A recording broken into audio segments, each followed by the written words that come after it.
J'aimerais vous faire connaître quelqu'un. C'est quelqu'un que j'aime beaucoup parce que c'est quelqu'un justement qui a une sensibilité aussi à fleur de peau avec les animaux, avec c'est quelqu'un de voilà que j'apprécie beaucoup et en plus c'est ma propriétaire. Il faut que je vous raconte une histoire qui était assez extraordinaire. On passait de Airbnb avec Nathalie parce qu'on n'avait pas de quoi se loger. Bah ouais, je suis redevenu SDF. Et puis à un moment, elle cherche, essaie de trouver un Airbnb où on pouvait se loger pendant un certain temps. Et puis elle fait la location. Et puis alors on s'est rencontrés avec Sabine que vous avez croisée tout à l'heure. Et je sais pas, il s'est passé quelque chose. Je pense qu'elle le confirmera. Et puis on est devenus amis. Ils nous ont invités, puis on loge toujours chez eux. D'ailleurs, un jour, Pierre m'a dit, il a osé me dire, tu es chez toi, tu viens quand tu veux. Bon, j'y veux. Parce qu'ils ont un bel appartement à Strasbourg, je me dis peut-être qu'un jour. Donc, on les apprécie particulièrement. Ce sont des gens d'une générosité extraordinaire. On regrette que Pierre soit pas là parce qu'il est réalisateur animalier aussi. Sabine est photographe animalière et elle a plein de choses à vous dire parce qu'elle a vu plein de choses aussi. Et Sabine, si tu veux venir.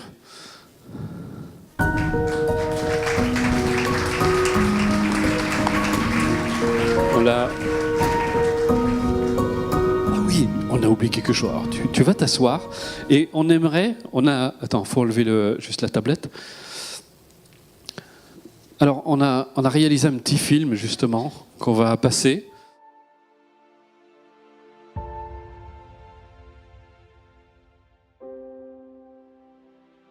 Alors, je pense que j'ai toujours eu une attirance pour les animaux, pour le monde qui nous entoure et pour la nature.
J'essaye toujours de montrer la beauté des choses. C'est-à-dire, moi, je suis fascinée par la nature, par la complexité, la beauté.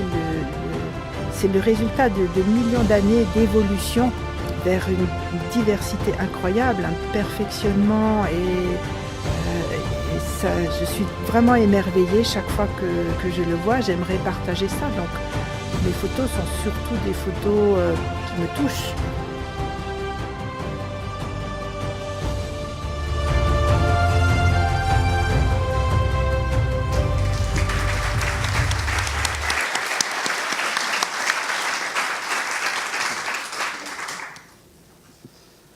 Merci beaucoup pour ce montage que je découvre. Alors, j'espère que vous avez tous compris à quel point je les aime. Ce qui m'interpelle quand je suis dans la nature, vous comprendrez que pour prendre des photos d'animaux, tous les animaux que je prends en photo, à part les quelques exceptions dont je vais vous parler, sont des animaux libres dans leur environnement. Et c'est ça qui m'émeut tellement, c'est de les voir vivre libres dans leur environnement. Ce sont des heures et parfois des journées d'attente jusqu'à ce qu'on ait la chance de pouvoir les observer et observer un comportement, de les voir comment ils se comportent entre eux. Et je trouve ça très, très touchant et c'est une belle leçon d'humilité. Je suis autant émerveillée par un petit insecte d'un pré chez nous que par les animaux que vous avez vus. Je pense qu'il n'y a pas de hiérarchie. Et quand je vois... j'aime bien les insectes parce que je les trouve très beaux. Je trouve qu'ils sont beaux comme des bijoux. Ce sont des œuvres d'art qui sont le résultat parfois de centaines de milliers d'années d'évolution et que nous écrasons en un quart de seconde avec beaucoup de mépris. Tout ce qui nous entoure est le résultat de ce perfectionnement pendant des centaines de milliers d'années. Et nous avons tendance à les considérer avec beaucoup de suffisance et de mépris. On m'a dit un jour qu'il y a plus de technologie dans une mouche que dans un téléphone portable. Je pense qu'effectivement, une mouche est sûrement nettement plus sophistiquée qu'un téléphone portable.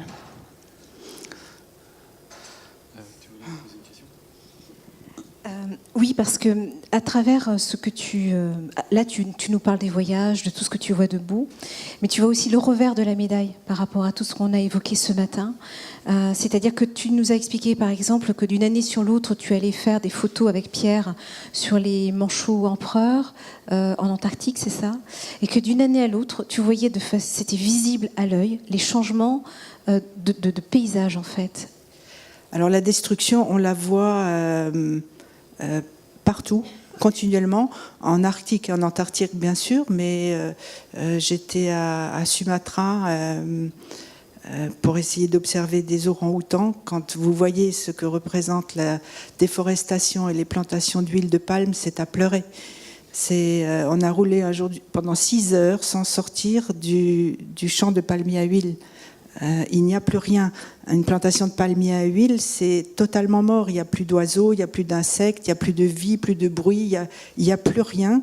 Tout est anéanti sur des surfaces gigantesques. Alors on dit qu'il y a l'équivalent de 2 terrains de foot qui disparaissent toutes les 5 secondes de déforestation dans le monde.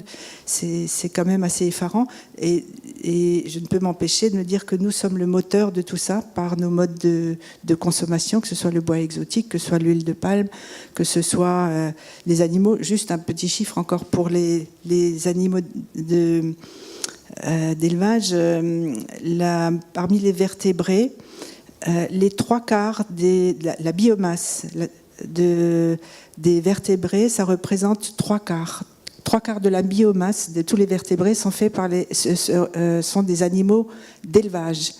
1/4 de la biomasse sont des humains et un tout petit pourcentage, on estime à entre 3 et 5% de tout ça, sont la nature sauvage. Alors je pense qu'il serait peut-être temps de se bouger un petit peu pour essayer de sauver les quelques pourcentages qui restent de nature sauvage. Et l'environnement de ces animaux est absolument vital. C'est totalement illusoire de penser qu'on va repeupler un jour la nature avec des animaux sortis de zoo qui ne connaissent absolument pas le mode de vie, parce que leur mode de vie est aussi le résultat de toute une évolution, de toute une adaptation, de tout un biotope qui les entoure, et c'est totalement illusoire de se dire qu'on va repeupler la planète avec des animaux de zoo. Évoquant justement ce milieu naturel, des animaux naturels, toi, Lamia, est-ce que ça résonne, ce que dit Sabine? Ce qu'elle dit, elle le dit surtout beaucoup, je trouve, à travers ses photos, qui sont extrêmement, extrêmement touchantes. Là, il y a vraiment quelque chose qui passe, et je pense que c'est quelque chose qu'il est impossible de concevoir en captivité, en zoo. Pour ceux d'entre vous qui ont déjà été dans des zoos ou dans des delphinariums, on voit bien que il n'y a rien de tout ça qui passe, c'est complètement désenchanté. Et ça, ce que Sabine arrive à capturer et à nous transmettre, c'est le résultat, comme elle le dit, d'une infinie patience, d'un travail. Et en fait, la captivité, c'est en ça que c'est aussi une logique de consommation où on vous met à disposition des animaux et vous allez vous allez les consommer. Il n'y a pas de magie, il n'y a pas d'échange, il n'y a pas d'apprentissage, si ça n'est que le fait que, voilà, qu'on en fait des biens de consommation. Là, il y a une notion de... Même si nous, on n'y est pas, il y a un échange beaucoup plus fort. Et en même temps, je trouve ce travail-là essentiel pour permettre de toucher ceux qui n'ont pas accès à tout ça. Et à travers des photos et des documentaires qui sont de mieux en mieux faits, on arrive à toucher du doigt ce que c'est que la magie du monde sauvage, tout en acceptant qu'il ne peut pas être mis à disposition. Et c'est ce qui fait qu'il est magique, d'ailleurs. Donc c'est essentiel ce que tu fais. Merci beaucoup, parce que c'était un vrai bijou. En fait, je réalisais quelque chose en vous écoutant. Ce qui est extraordinaire, ça ne nous viendrait pas à l'idée d'aller payer pour aller voir des humains en prison. Et pourtant, c'est ce qu'on fait quand on va voir des animaux aux zoos ou dans les aquariums. Il y a eu des zoos humains jusqu'en 1953. Il y a des zoos humains maintenant en plus. Jusqu'en 1953, ce qui est quand même pas si ancien. Extraordinaire. On allait aux zoos voir des tribus humaines. En fait, c'est des résultats de la colonisation. On ramenait des peuplades, des tribus, des ethnies, et les gens, en toute bonne conscience, aller les observer aux zoos. Ils étaient dans des enclos, on les nourrissait exactement comme les zoos d'animaux. Ça prouve quand même, je dirais que la bonne chose là-dedans, ça prouve qu'on peut bouger le curseur. Et ça nous semble invraisemblable aujourd'hui. Un jour, ça nous semblera invraisemblable d'avoir traité les animaux comme on les traite jusqu'à maintenant. Alors, j'aimerais juste donner une petite explication. Vous m'avez vu sur une photo avec un petit chimpanzé. En fait, il y a des associations qui essayent de... Parce que les chimpanzés sont tués pour être mangés. Et cette association essaye de récupérer les bébés parce que c'est parmi les grands primates, c'est en fait comme chez nous, les petits ont besoin de rester avec la mère pendant 5-6 ans et ils ont besoin du contact, des câlins, ils ont vraiment besoin d'être accrochés à la mère pour pouvoir se construire. C'est comme les humains, si on se contente de les nourrir, en fait ils deviennent fous. Et ils n'arrivent pas à se construire. Donc, il existe des ONG, des organisations qui essayent de sauver ces petits, de leur apprendre tout ce dont ils ont besoin pour les relâcher dans la nature après, mais dans un endroit où ils seront plus protégés, puisqu'ils n'auront plus autant peur de l'humain. Voilà, ça existe aussi pour les petits orang-outans. Il y a Paneco qui fait ça. Et l'association où j'étais, elle s'appelle Papaye International. Sinon, je n'interfère jamais avec les animaux sauvages. Merci. Alors,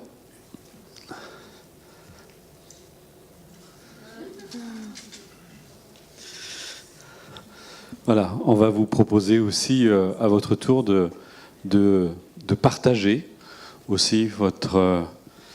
alors... de ma main parfaitement innocente. Ah, j'en ai deux. L'allemand Bruno. je l'ai pas en plein.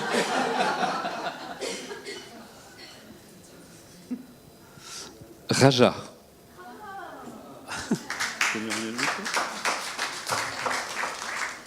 Bonjour à tous. Alors moi, je suis vraiment très surprise par toutes les photos que je viens de voir.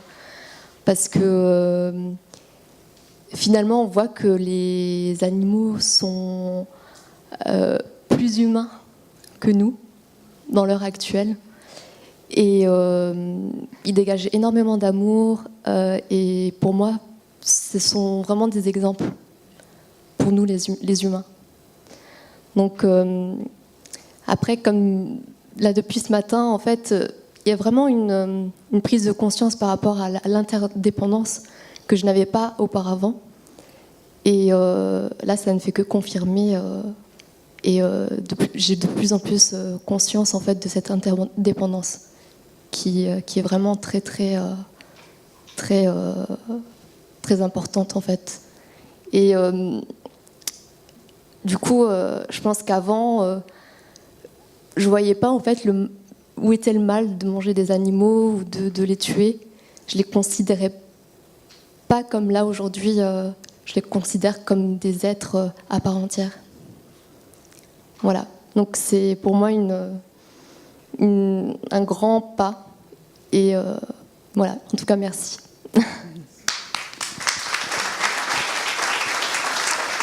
Alors, si je peux juste rajouter un petit mot. En fait, la frontière, ça, maintenant, j'espère que tout le monde, enfin, on commence à le réaliser mieux. La frontière entre ce qu'on appelle le monde animal et le monde humain, elle n'existe pas. Nous sommes des animaux comme les autres. Et il y a beaucoup moins...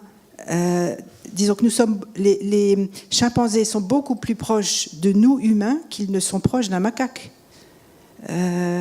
Donc vraiment la séparation, on ne peut pas la faire ou ce serait totalement arbitraire de la faire entre juste après les humains et puis le reste, c'est totalement arbitraire.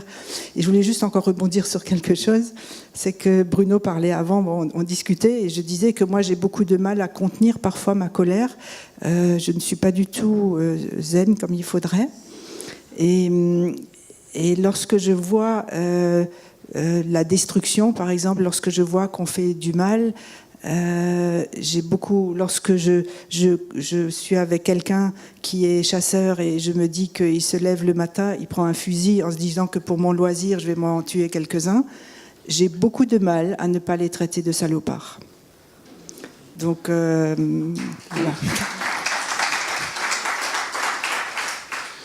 Je tiens à te rassurer, pour moi c'est pareil. Hein. La compassion ne veut pas dire qu'on approuve l'action de l'autre. C'est encore une fois, c'est toujours de se dire, justement, puisse-t-il sortir de son ignorance et ne plus faire le mal qu'il fait, de plus générer cette souffrance. Donc aujourd'hui, encore une fois, pour parler justement des chasseurs, c'est pas une question d'être pour ou contre, c'est qu'aujourd'hui, on n'a plus besoin de chasser pour se nourrir, c'est plus du tout nécessaire. Et ce qui veut dire qu'aujourd'hui, on chasse pour le plaisir. Mais je ne sais pas si vous connaissez la définition, justement, de la perversité. C'est de prendre du plaisir à la souffrance d'autrui. Et malheureusement, c'est justement un acte qui est devenu aujourd'hui pervers, parce que si on avait besoin, pour notre survie, de tuer pour manger, comme certains animaux le font, ça serait compréhensible, mais aujourd'hui ça l'est plus, ça n'a plus de sens. Donc voilà, alors je propose Didier Ayotte. Donc moi c'est la première fois que je viens à ce genre de conférence et en fait je m'aperçois que j'ai toujours vécu dans ce domaine de réflexion. Donc c'est assez troublant, à vrai dire, de se rendre compte que tout le monde, en fait, s'aperçoit de ce qui se passe dans le monde et que une minorité ouvre les yeux. Et ça, c'est très déplaisant à savoir. Donc, voilà, quoi. Je suis très ému de voir qu'il y a des gens qui se battent pour ouvrir les yeux à des gens qui ont toujours des œillères. Voilà.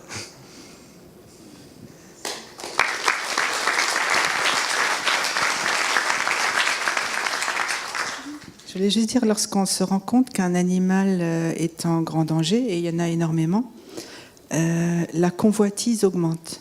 Ça paraît aussi à ça, c'est encore une bande de salopards.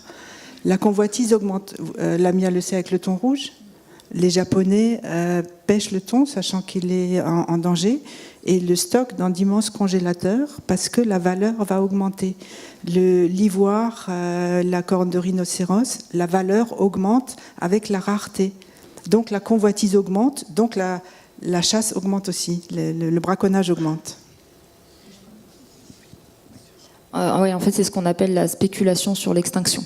Donc, en En fait, on n'a pas affaire à des gens... Par exemple, c'est Mitsubishi, une des grosses entreprises qui est engagée dans la pêche du thon rouge en Méditerranée. Ce sont des businessmen, c'est pas des pêcheurs qui sont pêcheurs de père en fils et qui veulent que leurs enfants soient pêcheurs après eux. C'est des gens qui sont vraiment dans une logique d'appât du gain et du profit à très court terme et qui, effectivement, moins il y a de thon rouge dans la mer, et plus leur stock à eux vaut cher. Donc ils sont déjà assis sur des centaines de millions, si ce n'est des milliards d'euros de thon rouge.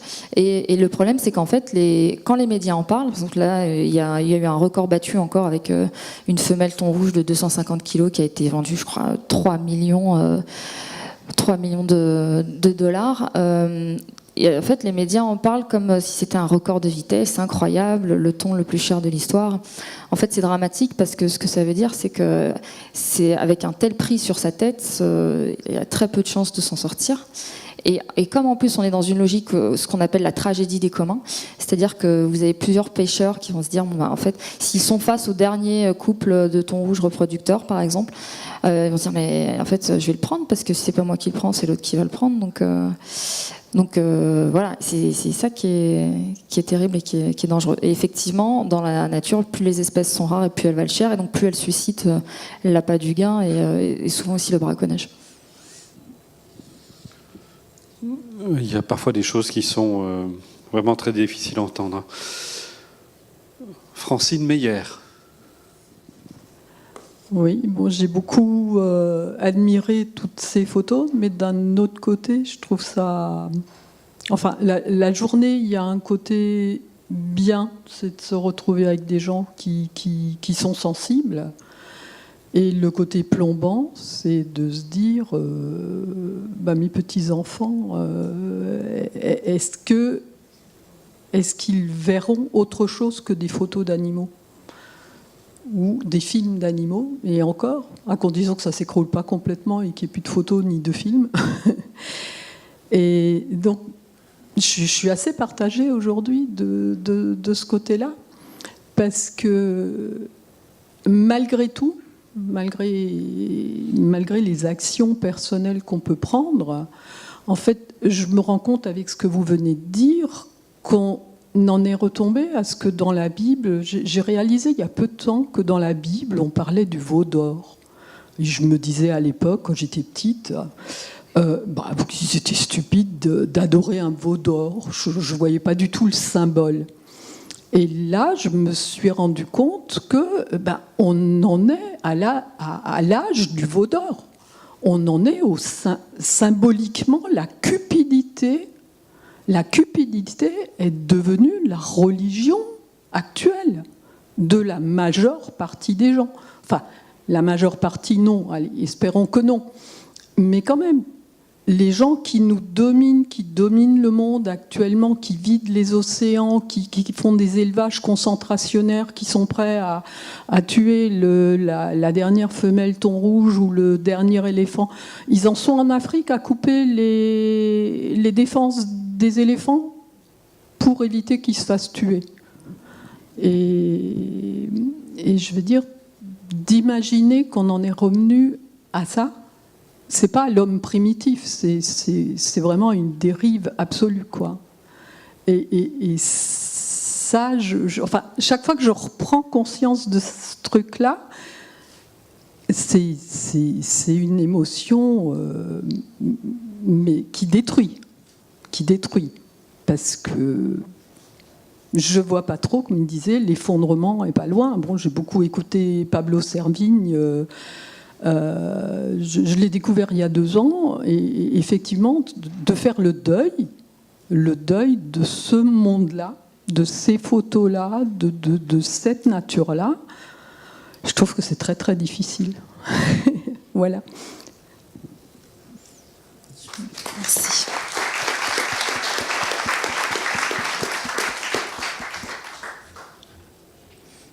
Moi, je pense que le meilleur remède à cette violence qu'on se prend, c'est l'action. Et c'est vrai que moi, je suis pas particulièrement optimiste non plus, mais je pense qu'il est urgent d'essayer de gagner du temps, le plus de temps possible, et espérer un sursaut. Et ce qui serait impardonnable, c'est de pas tout donner pour essayer.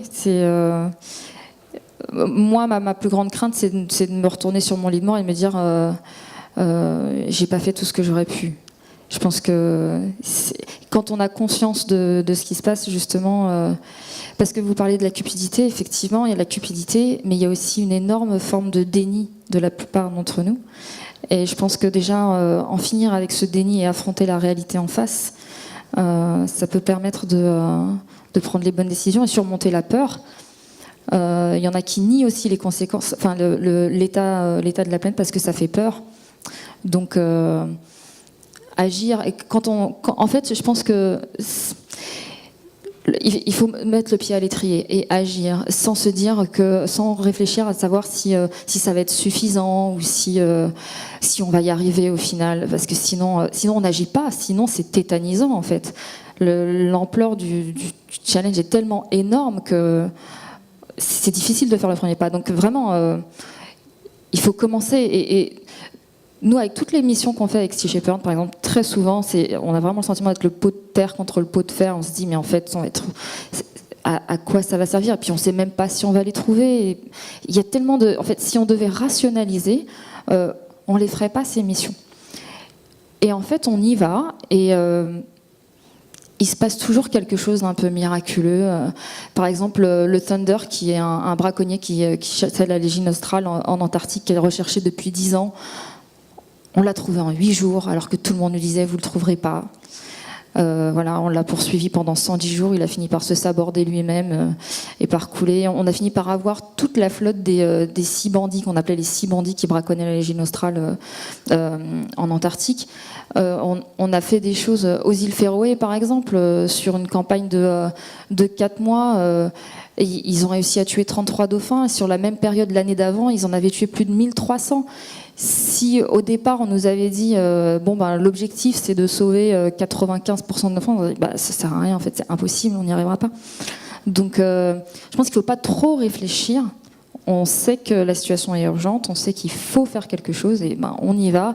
Et je pense que si on est animé des bonnes intentions, qu'on a de courage et qu'on a cette rage parce que c'est une question de survie, il y a quelque chose qui va se passer. Les astres se mettent en place, je pense, pour qu'on y arrive, parce qu'il n'y a pas de cause plus noble que celle-là. Et souvent quand je prends en exemple mon parcours personnel, si j'avais voulu calculer, je ne serais jamais là où je suis aujourd'hui. C'est simplement en se lançant sur la voie qu'on pense être la bonne, et pas trop chercher le résultat.